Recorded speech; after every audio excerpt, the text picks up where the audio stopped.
Buenos días. Primero que todo, hi Jenna, thank you so much for giving us this conference. Bueno, nosotras, Ivonne Pulido y yo, Laura Daniela Rivera, hacemos parte del programa SUACE. Es una iniciativa de la Sede de Bogotá pensada desde estudiantes y para estudiantes con el objetivo de motivarlas y motivarlos a que realicen movilidad académica. Nosotros somos estudiantes que ya hemos realizado movilidad y queremos que ustedes también hagan parte de esta maravillosa experiencia que nos ha contribuido de muchas formas a nuestra trayectoria académica, a nuestra trayectoria de vida. Entonces queremos invitarlos a que se animen, a que participen de nuestras actividades, a que se pongan en contacto con nosotras.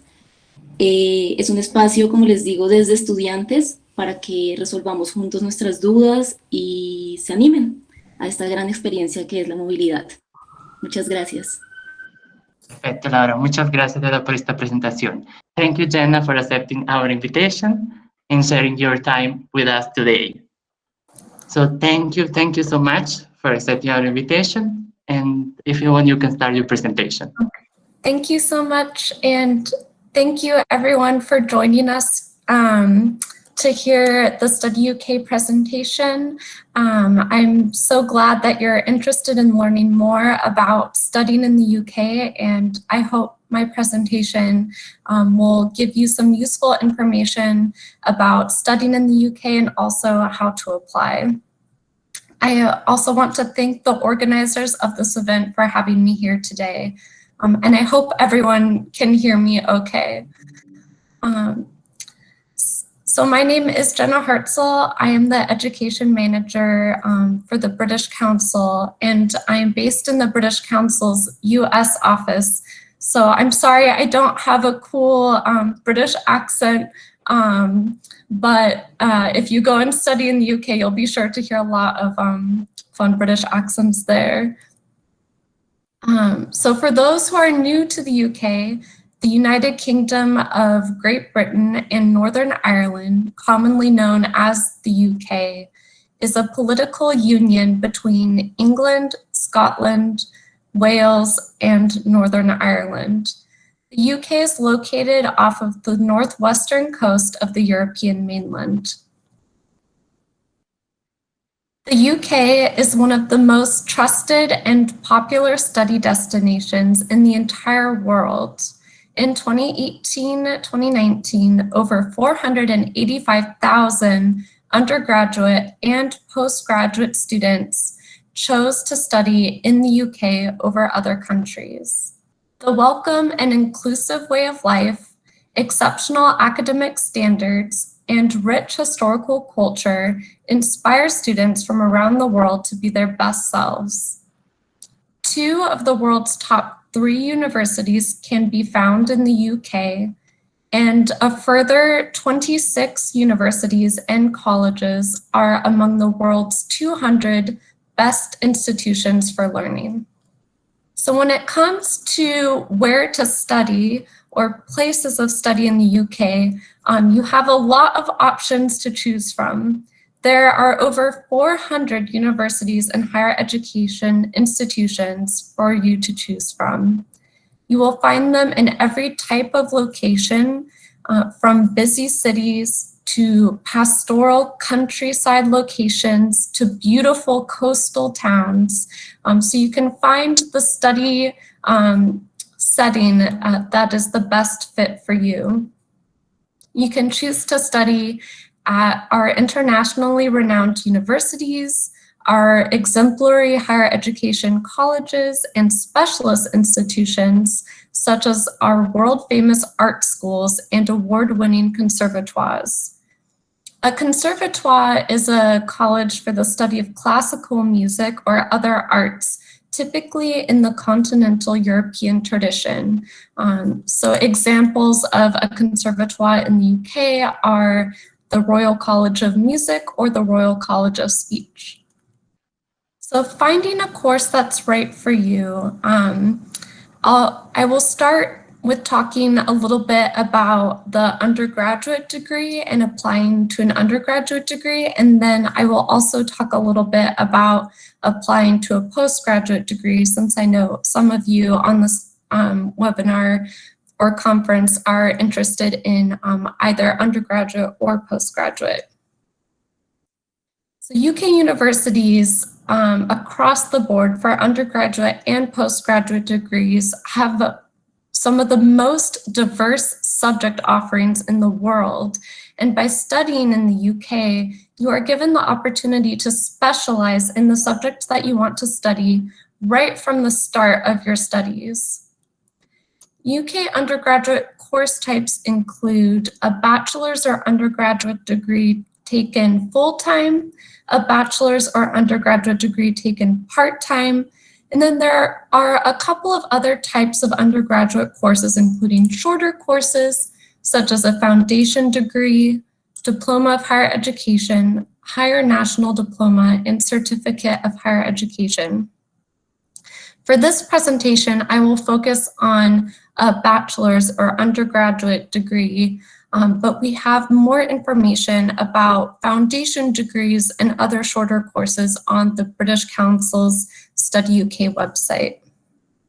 When you are in the process of finding the course that is right for you in the UK, the Universities and Colleges Admissions Service, known as UCAS, is going to be your best friend.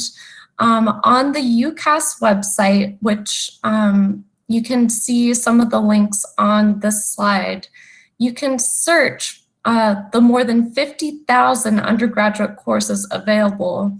Every single university in the UK will have their courses listed on UCAS's website. So for example, you can go into their search engine and type history if you want to study history, and it will show you all of the universities across the UK that offer history, and it will also tell you what you need to do to meet the entry requirements for that course.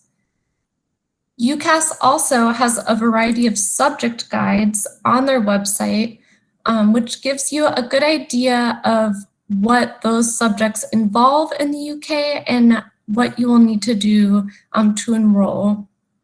You can also visit the British Council Study UK website. You can also search for universities there and explore the different subjects available.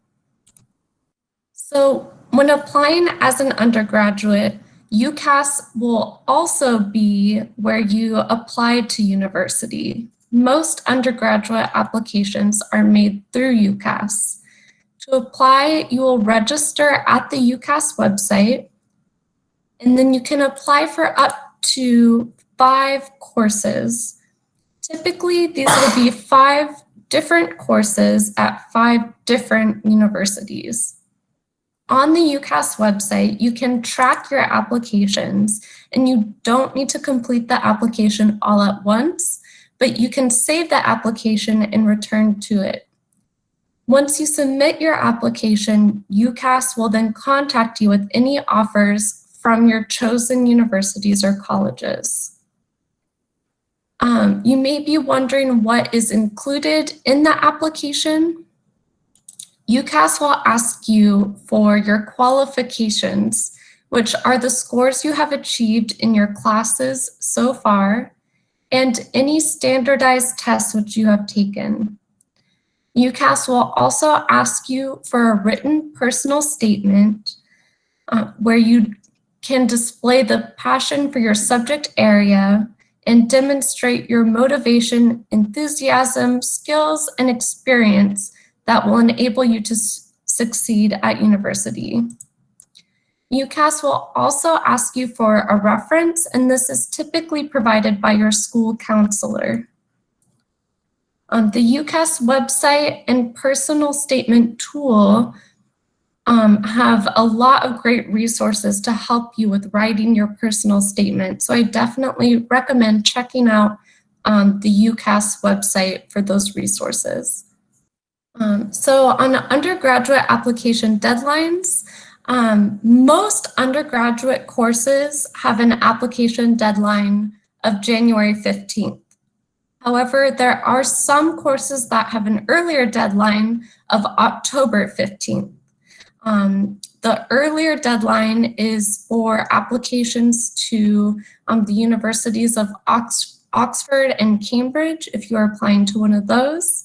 And also if you're applying to a course in medicine, veterinary medicine, and dentistry.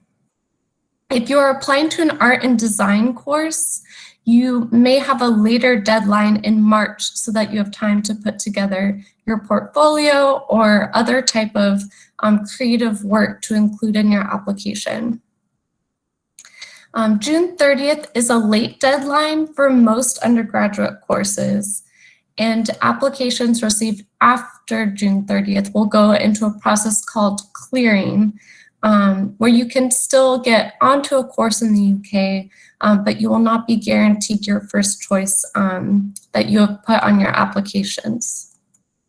For more information about undergraduate courses in the UK, please visit our website, the British Council's Study UK website. Now turning to postgraduate, postgraduate courses in the UK maintain our exceptional academic standards and are often shorter than postgraduate courses in the US and Australia. Many, such as MBA degrees, take just 1 year to complete. This allows you to get excellent value for money in your studies. It means you can begin applying your education to the real world sooner. The UK postgraduate course types include master's degrees, MBA courses, which is a master's in business administration, PhDs or doctorates, postgraduate diplomas and qualifications, or professional and vocational qualifications. Some postgraduate courses are listed on the UCAS postgraduate website, but postgraduate courses are a little bit different than undergraduate, and most students will choose to look at the university's websites themselves for information on postgraduate courses and how to apply. On each university's websites, you can find the information about all of the postgraduate courses that are available at that university, including entry requirements. The majority of UK universities accept direct applications for postgraduate degrees through their websites. Postgraduate applications are very straightforward, but it's always worth checking with the university on what the specialisms are that they offer within a subject.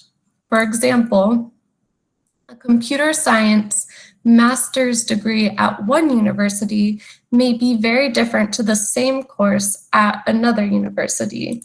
So make sure you check the individual modules or classes that make up the course to make sure that the course is right for you. When applying, you'll be asked for some paperwork and documentation such as English language tests if required, your previous qualifications, and academic and professional references.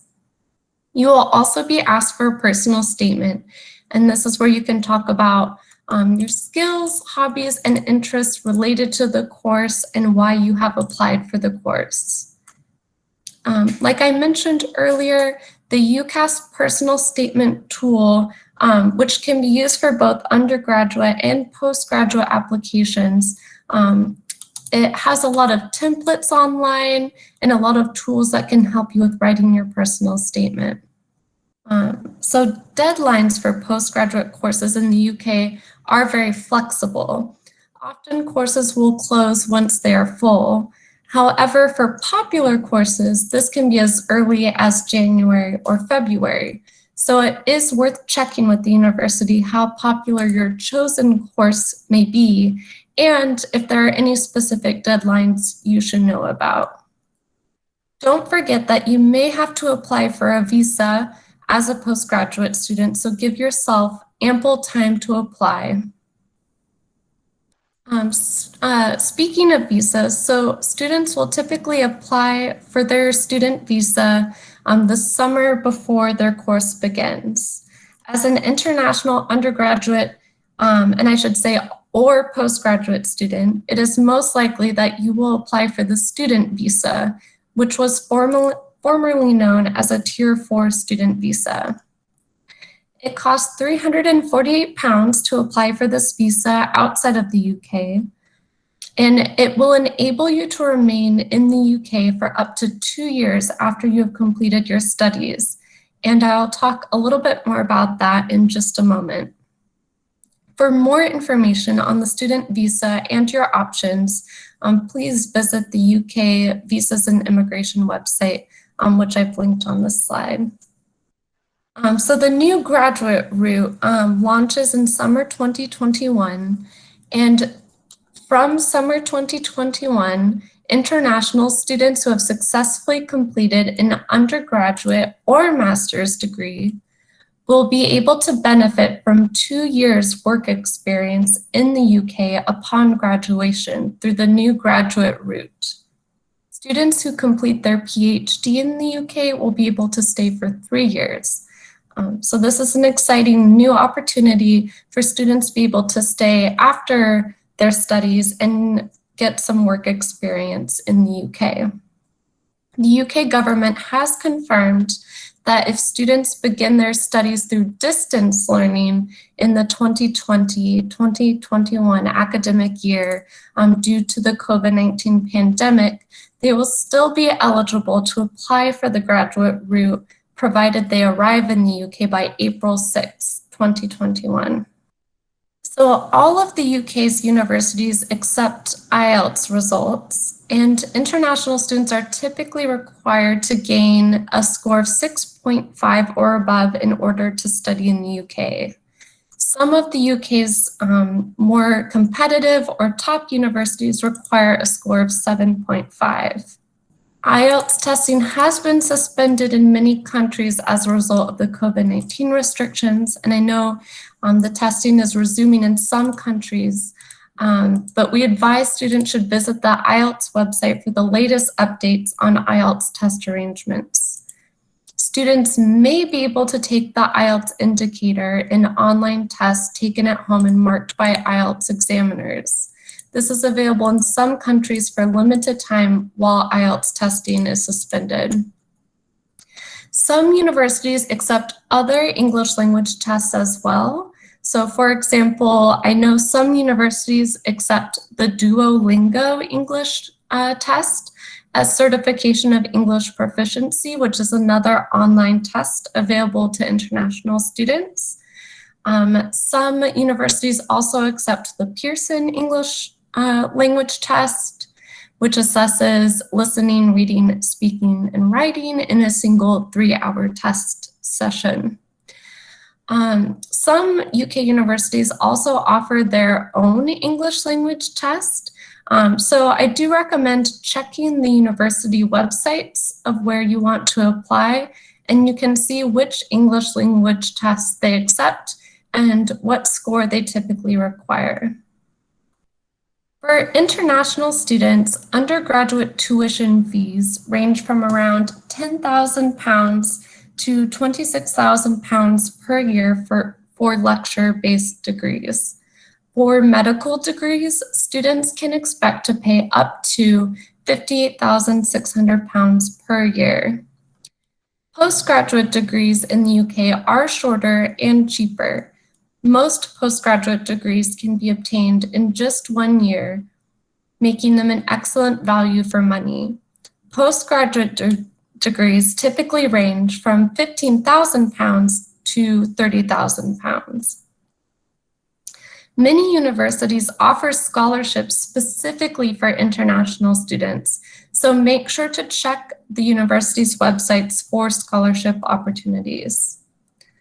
And international students on a student visa can work part-time while they're living in the UK while their courses are in session, and they can work full-time during school breaks. So creating a safe environment, all UK universities are working hard and following government guidance to be ready to welcome students in 2020 and 2021. The situation with the COVID-19 pandemic is evolving and changing all the time, and each of the 4 countries in the UK, England, Northern Ireland, Scotland, and Wales, are taking their own approach to reopening up the country.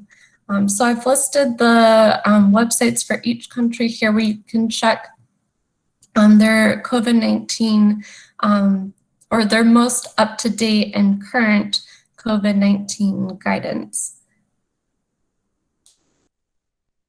International students will always be able to access treatment that clinicians consider is immediately necessary or urgent at no upfront cost.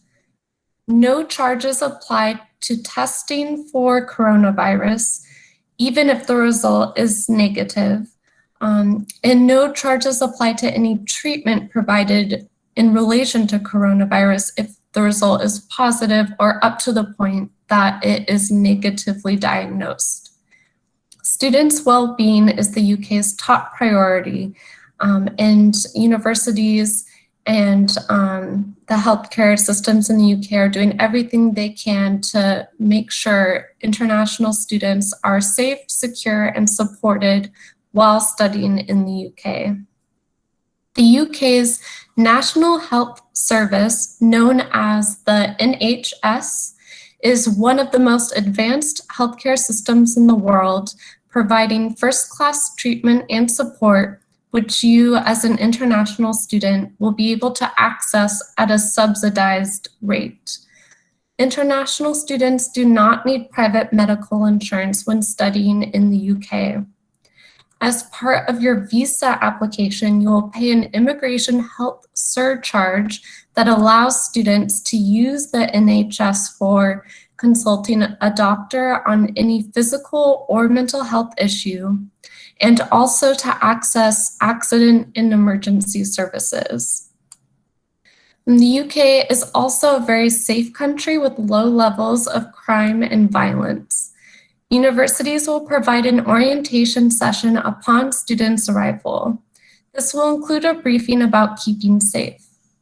Staff at universities and institutions will be on hand to help ensure student safety and to answer any questions you may have.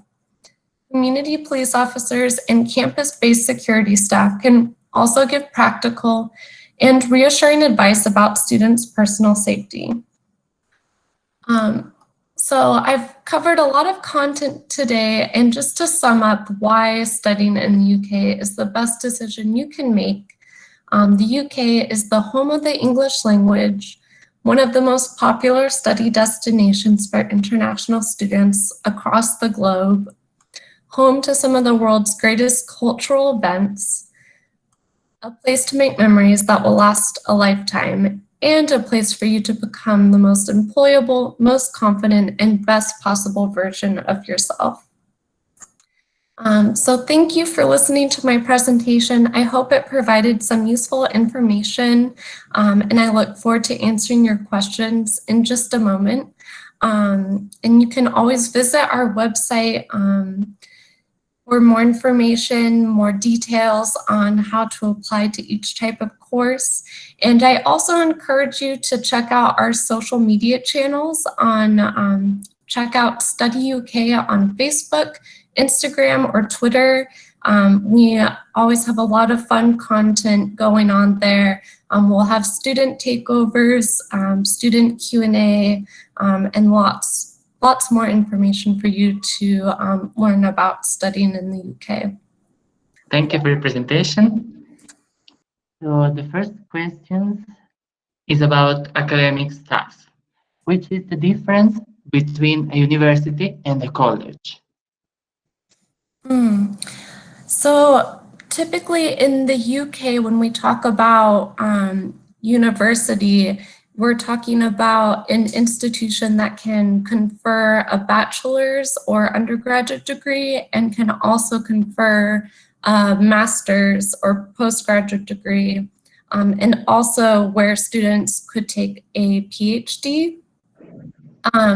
When in the UK, when they talk about college, they're typically referring to what they call a further education college.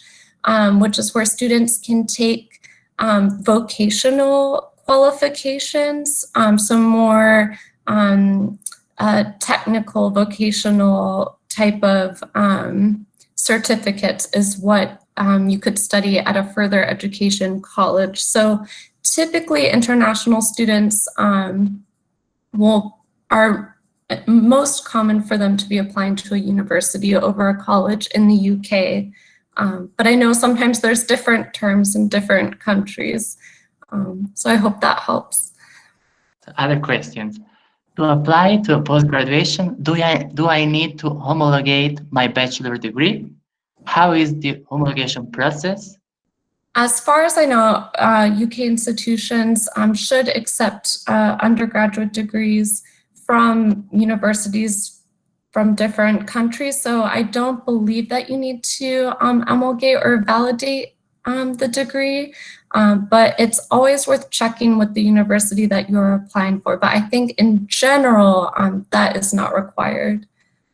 It is a specific question. I'm currently a first-year medical student. I would like to know about clinical or investigation practices in the UK. How could I apply to them? In terms of medical school, so there are a range of medical schools within the UK and in the 4 countries, so in England, Scotland, Wales, and Northern Ireland. And the process for applying to medical school is a little bit different. Like I mentioned, you will have an earlier application deadline in October 15th. If you are applying to medicine, I mentioned that typically you can apply for up to 5 courses if you are applying as an undergraduate, but if you're applying to medicine, you will only be able to apply to 4 courses, and then your 5th course will need to be something outside of medicine. So typically students will apply to 4 medicine courses, and then their 5th course will be something like biological sciences. And your application will be a little bit different, so you may be required to, there's a couple of different tests, medical school entrance tests that may be required in the UK. So you'll want to check with the university you're applying to which tests they require, but the tests required are typically either the UCAT or the BMAT. So those would be tests that could be taken remotely. And then some medical schools also require a process called multiple mini interviews, which is an interviewing process which puts students into different scenarios where they have to interact with different faculty. Trying to make sure I remember everything. To apply to medical school in the UK, you also will need to have had some caring experience or experience in a medical setting. So that could look different. It could be that you've assisted or worked in a hospital or clinic. It could be that you've worked in like a senior care home, or that you've cared for a senior or elderly person at home. So there's different ways that you can show that you've worked in a caring facility, but they will require some type of experience.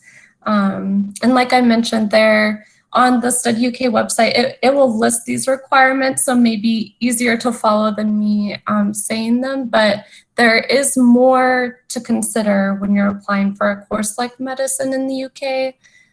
So I would definitely research the entry requirements, and to also make sure to check about if you're trying to return to your country and practice there, to make sure that the international qualification is accepted for practicing in the country and state where you want to practice. I think it also refers to internship. Oh, internship. Here we have in our last year medical education to do an internship. So I think I'm not sure if you've already taken a medical course in your country. So internships, okay, so I'll talk about internships in general. So outside of medicine, just in general, for all students, are typically called work placements in the UK. So that's something you can look for on universities' websites if they offer work placements, and most of them will. You can take a work placement sometimes as part of your course, or some university courses offer that you take what they call a sandwich year in your third year of studies, and you can do a work placement for an entire year at the undergraduate level. So you would do your first year of studies, second year of studies, then you would do a third year work placement where and your university's career center can help you to find your work placement. And typically students in a work placement will be paid a salary, and they will only have to pay a small fee to the university for maintaining their status as a student, but they'll do their work placement for the entire third year, and then they would come back for a fourth year of study. So if you chose to do a full year work placement, then your undergraduate degree would be 4 years instead of typically it would be 3.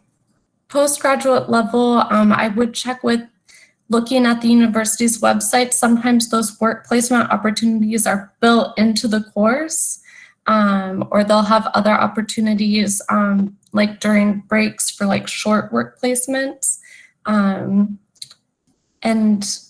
So yeah, definitely when you're looking, talking to UK universities about internships or looking at their websites, if you just search for work placement, you should be able to find more information. And like I mentioned, they're typically paid.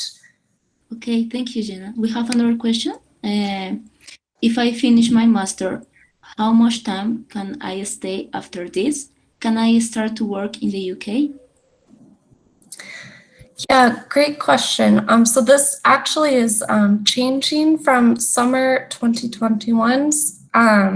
Students who complete a master's degree or an undergraduate degree can stay in the UK for 2 years on a graduate route visa, and you can work in the UK. So I think that's a fabulous opportunity to be able to stay in the UK and work. And if students complete their PhD in the UK, they can stay for 3 years. But yes, if you study your master's in the UK from summer 2021, then you will be able to stay after your studies for 2 years to work in the UK. Okay, just to check, if I have a student visa, can I work in the UK? Or do I need another? Yes.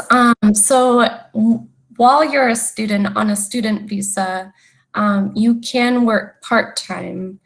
So most students might find, part-time work on their campus or outside of their campus.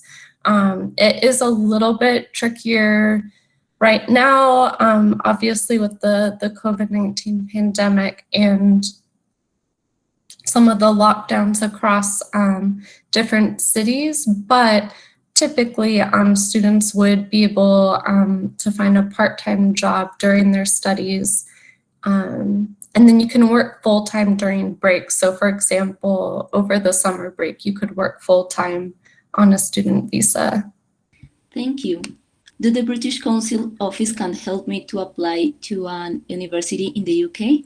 Yeah, so I'd say the British Council, we have a ton of information on the Study UK website for applying.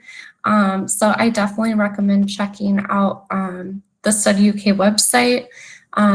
In terms of the British Council office, for example, myself, I'm happy to share my contact details, and I can put you in touch with the international office at the universities that you are interested in, and they can help you with the application process to those universities.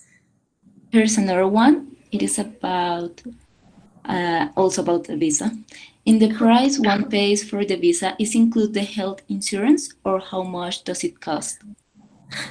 Yeah, so that the £348, that does not include the health insurance surcharge.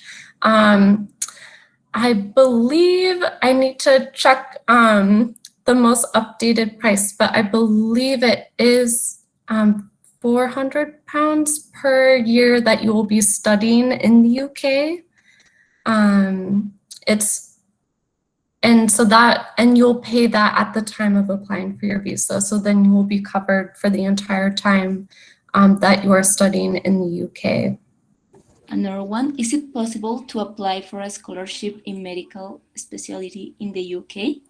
Yeah, so I think that depends on if the university is offering a scholarship in that area. So yeah, unfortunately, I don't. It really depends. You would have to visit the different medical schools' websites and see if they're offering scholarships specifically in that field. But many universities do offer scholarships in general. They have some scholarships set aside specifically for international students. So that could also apply to you if you're applying. But yeah, specifically, in medicine, there may be some scholarships available, but it would really depend on the university. It is kind of related.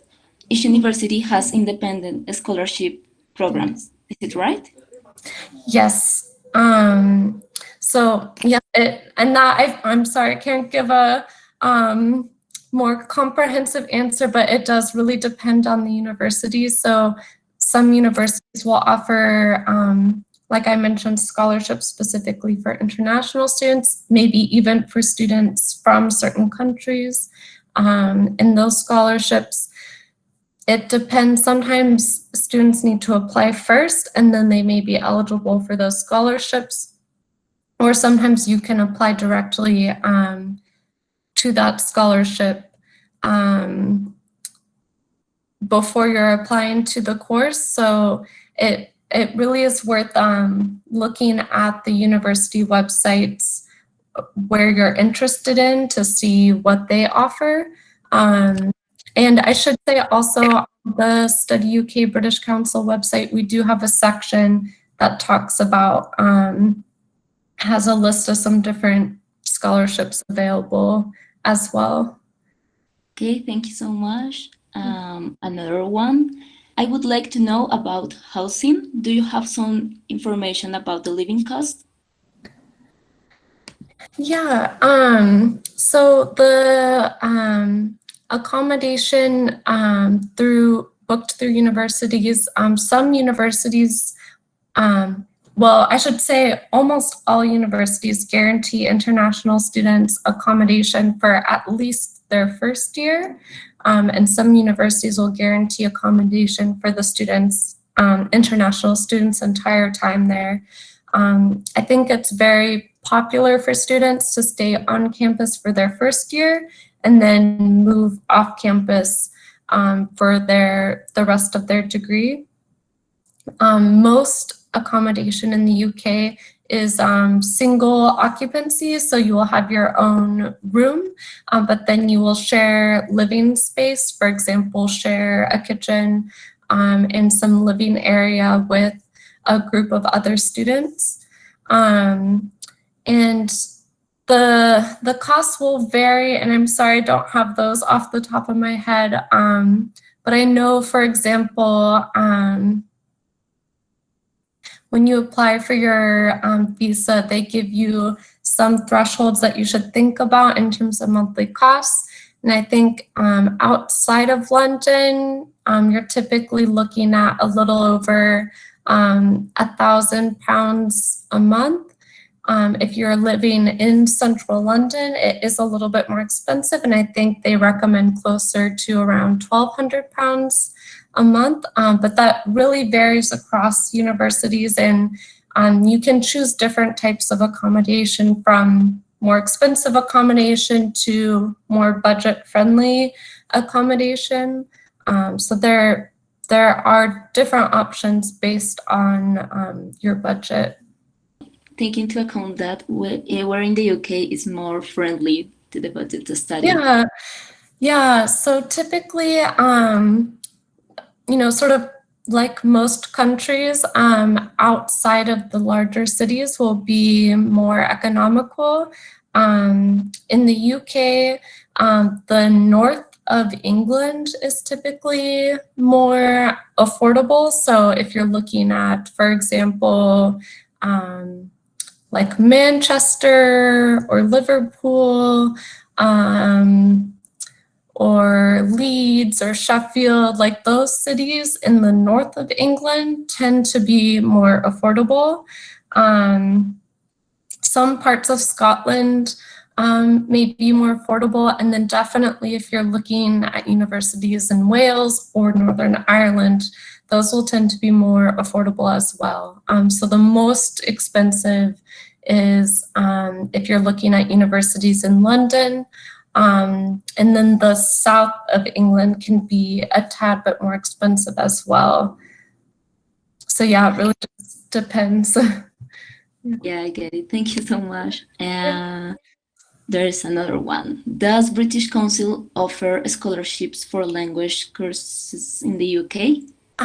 So as far as I know, I think I may have to refer students to the British Council Brazil team, because I don't want to misstate if there are scholarships available.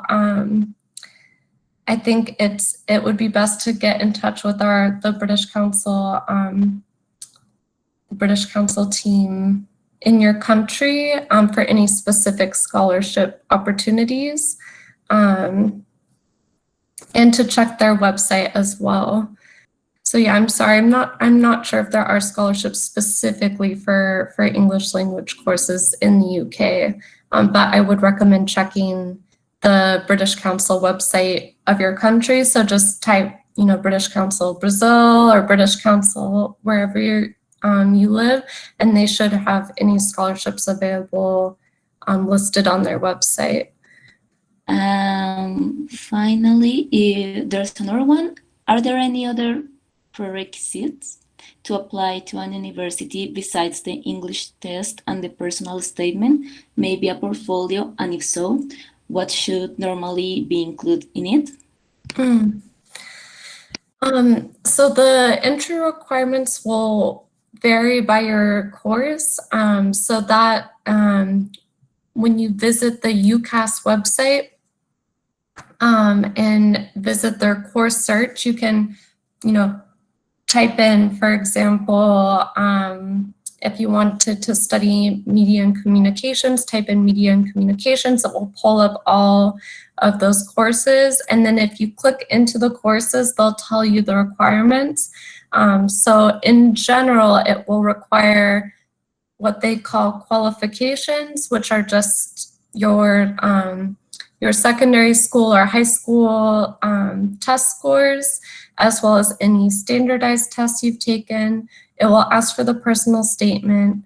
If you are studying a more creative course, it might ask for a portfolio. So that's will depend on the university, what they're looking for in the portfolio. But again, I'm happy to connect any student with the international officer at a UK university, and they can tell you more specifically about what they'd be looking for in a portfolio. But portfolios are typically only required for more creative type, like art and design courses. Some courses may require an interview, but those typically would be like medicine or veterinary medicine or dentistry. Also, you will need a reference, which is typically provided by your school counselor, or it could be provided by a teacher. Yeah, if I still haven't finished my undergraduate degree, can I apply for a master's degree, or do I need to finish first the undergraduate subjects?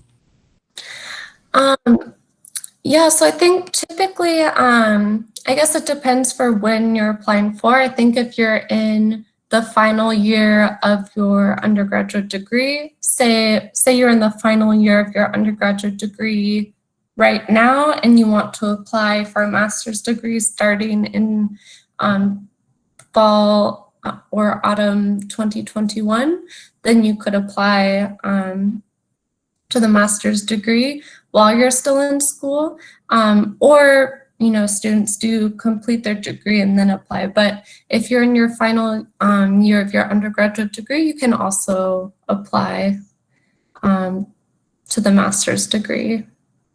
Perfect. Another one. Why does the international students must pay more money of tuition fees for a master? It specifies. Is there any possibility to pay like an UK student if my plan is to work and live in the UK after I finish my master? Yeah, so in the UK, it is similar to other countries where the home students or domestic students won't pay as much in fees, but to be able to be eligible for the home fees or domestic student fees, you do have to be resident in the UK for 3 years before you start your course. So unfortunately, the home or domestic student fees don't apply even if you stay and work after. It's you have to be resident in the UK for 3 years before starting your course. So yeah, unfortunately, the home or domestic student fees wouldn't apply even if you stay after to work. But with being able to stay after to work, and with some of the shorter degrees like a master's degree, it's still a good value for money compared to other countries when you look at their tuition fees. Perfect. All the links you share are about studies in the UK. I should understand by that I need to follow the same procedure if I wish to study in a different country of England. Like, Yeah. in any country of the UK. Oh, yes. Yeah. So yes, so the Study UK website includes information on every country each country in the UK. So you can find information about England, Wales, Scotland, or Northern Ireland on our website. So yeah, you can find information about each of those countries there. Okay. For the undergraduate program in psychology, can we access? Yeah, I think so. Is the question asking if international students can apply to undergraduate degrees in psychology? I think so. She's asking also about if she needs a certain amount in the registration.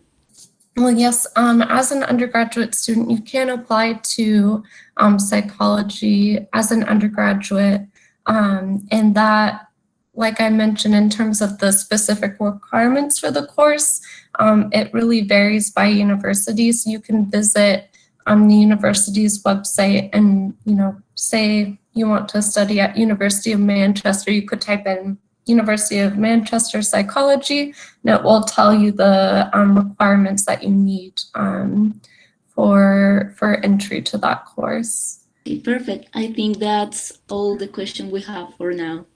Thank you so much, Jenna. Fantastic. Thank you. Thank you, everyone, for listening. Thank you, Jenna, again. Muchas gracias para todos los participantes. De verdad, muchas gracias por su asistencia, por sus preguntas y feliz día. Universidad Nacional de Colombia, proyecto cultural, científico y colectivo de nación.